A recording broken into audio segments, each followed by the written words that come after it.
महायुतीचा धर्म उद्धव ठाकरे आणि संजय राऊत यांनीच तोडला, अशी टीका महसूल मंत्री चंद्रशेखर बावनकुळे यांनी केली आहे. मूर्तिजापूर तालुक्यातील लाखपुरी येथील लक्षेश्वर संस्थान सभागृहात आयोजित छत्रपती शिवाजी महाराज महसूल समाधान शिबिर कार्यक्रमानंतर ते माध्यमांशी बोलत होते. यावेळी बोलताना बावनकुळे म्हणाले की मुख्यमंत्री एकनाथ शिंदे आणि उपमुख्यमंत्री देवेंद्र फडणवीस हे सख्या भावासारखे एकजुटीने काम करत आहेत. परस्परातील विश्वासाच्या बळावर राज्य सरकार सक्षमपणे कार्यरत असल्याचा त्यांनी दावा केला.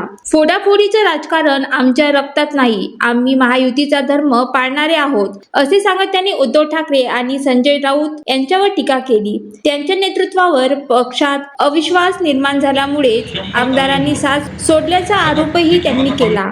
दरम्यान आमदार खासदारांच्या भेटीसाठी बोलताना बावनकुळे म्हणाले की कोणत्याही लोकप्रतिनिधीला भेटणे हे राजकीय कटकारस्थान नसून मतदारसंघाच्या विकास कामासाठी अशा भेटी होत असतात. त्यामुळे अशा भेटीवर संशय घेणे योग्य नाही. एकूणच राज्यातील सध्याच्या राजकीय घडामोडीवरून आरोप प्रत्यारोप सूर अधिक तीव्र होत असल्याचे या वक्तव्यातून स्पष्ट झाले. ज्वालादीप न्यूज करिता रुपाली खडसे, मूर्तिजापूर.